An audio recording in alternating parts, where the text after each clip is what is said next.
Alors il faut que vous mettiez ça. Je peux vous l'installer. Ah oui, j'ai compris. C'est comme ça.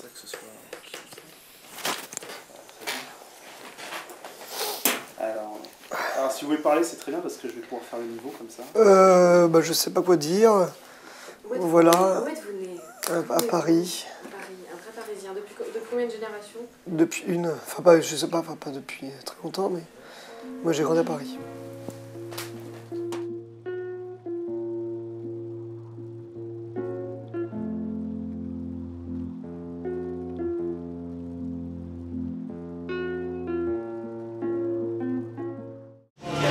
I'm not from America and I follow a woman, an American woman, and she fell in love, so I'm alone now. Why, you little bit speak like German? Pour moi, c'est presque le film le plus à l'arrache que j'ai fait, dans le sens où on est parti et pas de scénario. Moi-même, j'ai écrit des bouts de scénario dans l'avion, des bouts de dialogue, parce qu'il n'y avait pas vraiment de trucs. Les comédiens étaient les acteurs à part moi, parce qu'on est parti avec Armel avec l'idée de faire un film, et puis on est parti comme ça, donc il y avait Armel, Ostu, le réalisateur, pardon, moi, Mauro, le chef-op, et puis un mec qui faisait le son, Romain. Et donc du coup, l'équipe, elle faisait combien de personnes? 4. Donc on arrivait là-bas à 4, sans rien, quoi. Donc juste avec une caméra et de quoi enregistrer du son. Du coup, on allait chercher Sophie, on allait devant un cours de théâtre, l'Israsberg, tu vois, et on allait accoster des filles qui sortaient du cours pour leur proposer de faire un film, genre demain. C'était absolument pas sérieux, parce qu'il faut imaginer qu'on n'était que 4. Essayer de dire à quelqu'un, viens faire un film, donc c'est un peu étrange. Pareil, Kate Moran, parce que je connaissais Kate, et je savais qu'elle était à New York. Du coup, je l'ai appelée, je lui ai dit, tu veux pas jouer dans un film? T'as pas un pote qui pourrait jouer ton mari? Puis voilà. Après la bataille de Solferino, on va dire qu'il y a très peu de moyens, mais c'est carrément Hollywood par rapport à une histoire américaine, parce qu'une histoire américaine, il n'y avait personne. On était 4, donc du coup, il n'y avait même pas vraiment de prod. On l'a fait comme ça. Donc, et par contre, maintenant, la bataille de Solferino, il y avait très peu d'argent pour le faire, pareil, mais il y avait quand même une prod.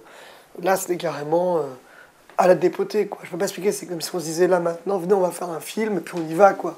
You have to find a woman that you meet intellectually with. This No, but she's very beautiful, no? It's her. Can I show you the girl? Yeah, that's a good-looking lady. Beautiful girl. Yes. C'est un film qu'on n'a pas... C'est pas vraiment un film improvisé, parce que du coup, on l'a fait... Moi-même, j'ai pas mal écrit, finalement, mais on l'a fait vraiment... On a improvisé l'idée du film. C'est qu'en fait... Ça s'est fait un peu dépoté, quoi. Je sais pas comment expliquer. On a dit, tiens, faisons un film, et 2 semaines plus tard, on était à New York et on tournait. Donc, du coup, dans l'avion, j'ai demandé à Armel le scénario n'était pas vraiment écrit, etc. Enfin, on s'était vu avant à Grenoble, parce que je jouais une pièce à Grenoble, donc il était venu, pendant que je jouais, pendant une mise en scène où j'avais fait, il est venu, c'était Hamlet, et du coup, il est venu, il est resté, donc on écrivait un peu la nuit à 2, et puis après, dans l'avion, moi, j'ai quand même vachement écrit. Je sais pas si ça change vachement le rapport, parce que c'était un rapport aussi tellement d'improvisation, mais pas improvisé, c'est-à-dire que quand même les scènes sont écrites, mais l'idée d'écrire ce scénario, c'est improvisé, puis on était tout le temps devant le fait accompli qu'il fallait que... Enfin, moi-même, j'étais devant le fait accompli qu'il fallait que j'écrive. Vous voyez ce que je veux dire? Ça crée une sorte de choc aussi, mais entre nos discussions dans la vie, avec Armel, parce que Armel, par exemple, Armel, lui, il aime bien New York, c'est une ville qu'il aime bien, ou en tout cas à l'époque, il aimait bien. Et moi, j'aimais pas trop New York. Vous voyez ce que je veux dire? Bon. Et ben voilà, donc c'était des discussions. Donc du coup, les discussions qu'on avait, je les redisais, tu vois, pendant le film. Donc ça, c'est vrai que ce truc-là, ça fait que la vie rentre d'une manière un peu comme ça insidieuse. C'est pas forcément là où on le croit. Dans un film normal, il y aura un scénariste qui peut-être écrirait, ou le réalisateur qui écrirait. Là, finalement, il y avait l'équipe, on était 4, et finalement, on faisait tout à 4. Donc moi, j'étais pas vraiment comme un comédien. J'étais plus occupé à regarder bien les dialogues, ou à bien regarder qu'est-ce qui se passait, ou ce qu'on pouvait faire, comme si on faisait une sorte de travail un peu collectif ensemble, que de jouer mon personnage, quoi. Du coup, de jouer aussi, ça devient des fois aussi plus simple, quoi. Puis on était tellement speed dans les scènes qu'il fallait aller très vite, donc du coup, au lieu de prendre le temps de se poser des questions de comment jouer, tu joues très vite, quoi. Et puis comme tu as écrit un peu, le fait d'avoir un peu écrit, j'étais très très au courant finalement, plus que... En fait, comme, la meilleure façon de savoir quoi jouer, c'est de l'écrire. French people are rude, scamper. You can say that, scamper? Not really. Good at scamping, I guess. I don't know. Yeah. Good at scamping Yeah. and Scamming people. very, very, very dirty. No, it's true. No? Well, yeah. I wouldn't know. Maybe. Moi, j'ai toujours peur que quand il filme à l'arrache et tout, il y a un truc un peu d'auteur, un peu âpre à regarder. Et je trouve que le rendu du film, et ça c'est une qualité, c'est le travail aussi de montage et tout ça, c'est que le film, il est assez...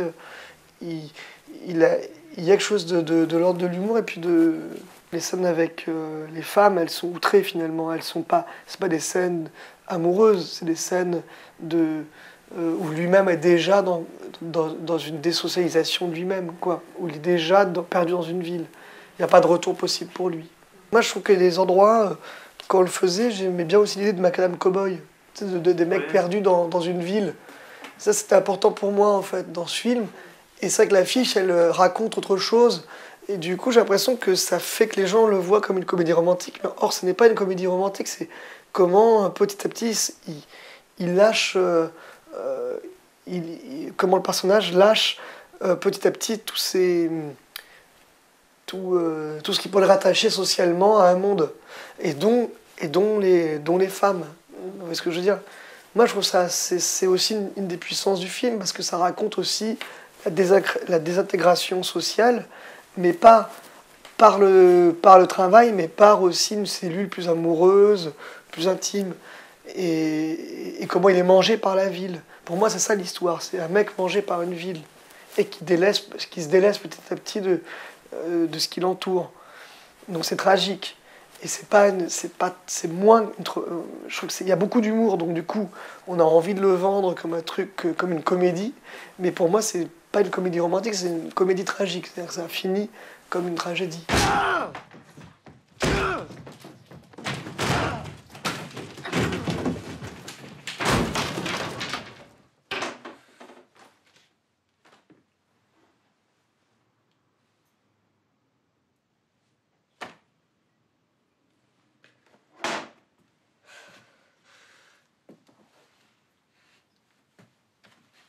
Il n'y a pas vraiment de projet où on demande à un acteur que de jouer. Ça n'existe pas, ou sinon c'est un peu triste. En fait, on demande... je trouve qu'un acteur, on lui demande quand même d'apporter des choses plus que de jouer, quoi. Je suis rentré par le cinéma, par mes amis, et j'ai pas fait des films comme un comédien ferait des films, comme on peut voir des carrières d'acteurs. Tu vois, c'est sûr que ce que je fais au cinéma est très loin d'une carrière d'acteur, en fait. Puisque je participe à des projets dans ma tête. Donc il y a une sorte de paradoxe énorme pour moi, parce que pour moi, par exemple, partir à New York avec Armel, je pars à New York avec Armel et on fait un film. Mais je me suis pas dit, je choisis de faire un rôle dans le film d'Armel. C'est pas comme ça que je me suis dit. Armel Ostiou. Et pareil pour Justine Triet, et pareil pour Guillaume Braque, quoi. Donc j'ai fait peu de fois des choix dans ma vie d'acteur finalement. Donc je ne pose pas la question, cette question-là. Après, je trouve que ce serait très intéressant que je fasse complètement autre chose. Oui, bien sûr, ce serait intéressant aussi. Mais je veux dire, je ne suis pas rentré dans le cinéma, et je ne suis pas rentré entre guillemets dans le jeu au cinéma en me disant que j'allais faire une carrière d'acteur. Je me suis dit, je participe à des projets, et ma place à moi, avec ces gens, c'est être acteur, mais peut-être que j'aurais pu être monteur, quoi. Sauf que je ne savais pas monter à l'époque. Mais vous voyez ce que je veux dire? T'es en train de me dire que je suis en train d'enlever tes enfants? C'est ça que t'as dit? T'as bien dit ça? J'ai dit ça, ouais. Eh ben t'es vraiment conne. T'es vraiment conne. Non, fais pas ça. D'accord? Non, c'est pas possible. Parce que je suis leur père. Je peux pas Hein? laisser faire ça. Y a pas d'enlèvement quand c'est leur père. J'ai le droit de venir voir mes enfants. Un enlèvement, c'est quand y a un mec qui est pas de la famille qui enlève ses enfants. Oui, mais Ok? j'ai peur. D'accord? Alors si t'as peur, moi aussi j'ai peur, ok? Parce que t'es une malade, d'accord? Alors allez, t'arrêtes là, ok? Tes enfants là. Arrête là, ok, t'arrêtes. c'est pas mon but de faire bouger le système, et c'est parce que je m'interroge pas là-dessus, je m'interroge plutôt sur le geste, sur à des moments de ma vie, qu'est-ce qui est le juste. Qu'est-ce qui est juste comme geste pour moi?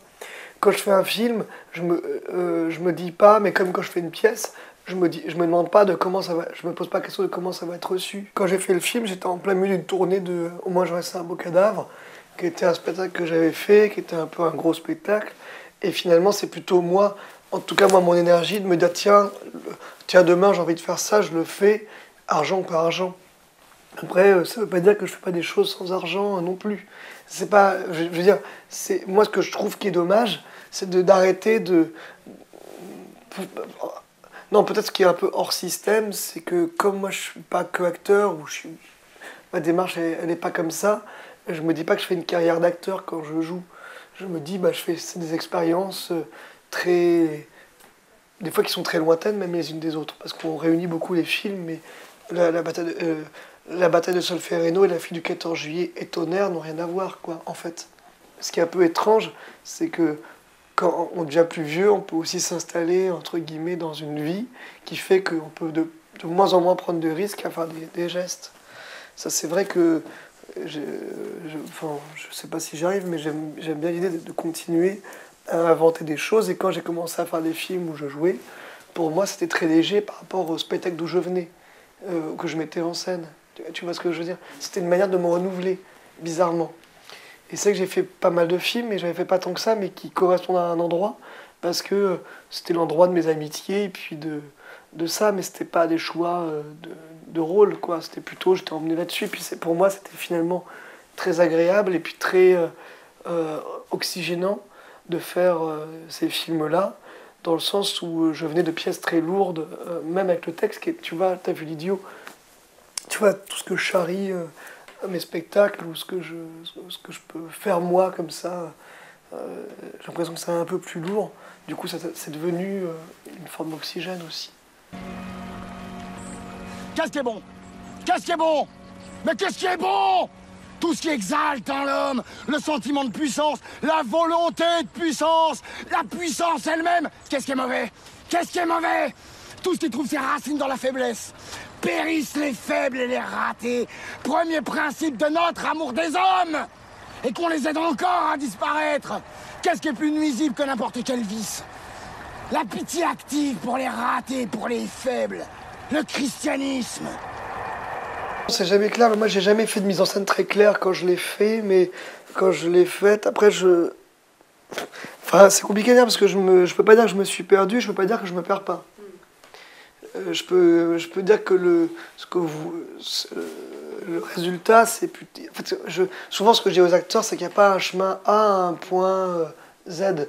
Donc, en fait, comme le chemin, il est plus tortueux. En fait, souvent, quand je monte un spectacle, je monte 2 heures de trop ou 1 heure de trop. Donc, ça veut dire que là, déjà, le spectacle, il y a 1 heure de coupé, quoi, de spectacle. Donc, en ça, je me perds. En ça, je suis pas efficace. En ça, je fais pas les choses. Je suis pas très efficace là-dessus, ouais.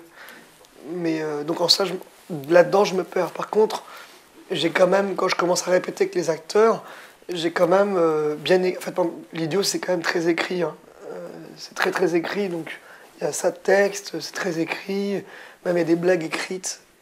Voilà quoi. Ce qui déroute beaucoup, enfin ce qui change beaucoup, c'est plutôt c'est assez étrange. Par exemple, Emmanuel Matt, là, le comédien, des fois était tellement génial dans un truc, dans l'humour, que le public rigolait tellement qu'à mes yeux, au bout d'un moment, c'était très dur de revenir dans le spectacle après. Vous voyez ce que je veux dire? Donc ça, c'est ces choses un peu très très dures à trouver, parce que je lui demande, s'il faisait pas rire les gens, je serais hyper triste. Et en même temps, quand c'est trop bien, quand presque il y a trop de connivence, le spectacle il dérive un peu. Et du coup, ça c'est super dur à trouver, parce que du coup, à quel endroit il faut s'arrêter, à quel moment il faut continuer. C'est ça qui change beaucoup. Et c'est là où on peut se perdre dans le spectacle. Bizarrement, nous-mêmes, les comédiens. Parce que je leur demande de faire un truc, et des fois, quand le public l'entend trop sur le moment, sur le présent, c'est aussi le public qui crée ça. je dirais même que le public, c'est comme une sorte d'entité, il entend le spectacle qu'il veut.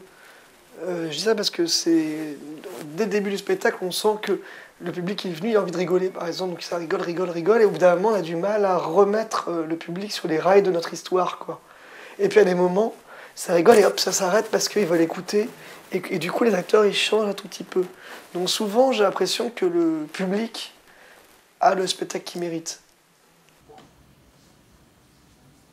Can I have a little orange juice, please? Sure. Thank you.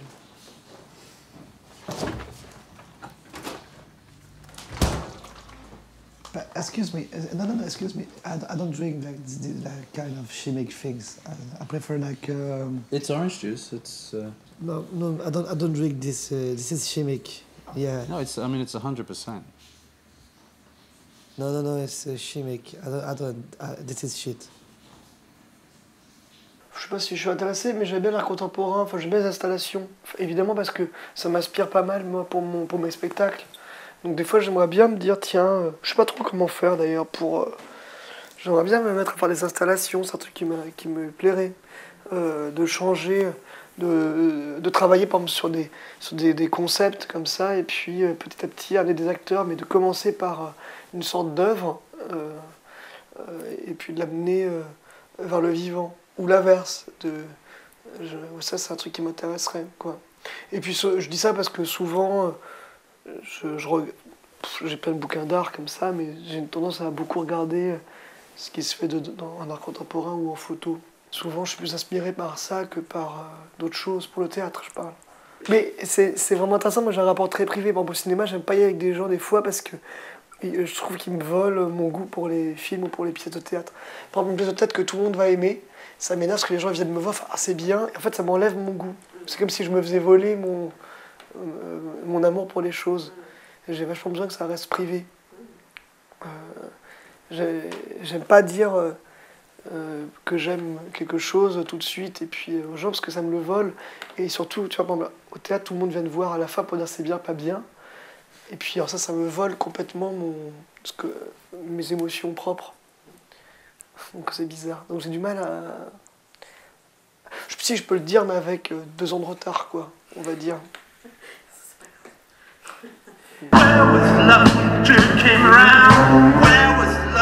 Dans 6 mois, tu m'auras oublié si je rentre. Tu me fatigues. T'es très très très bonne.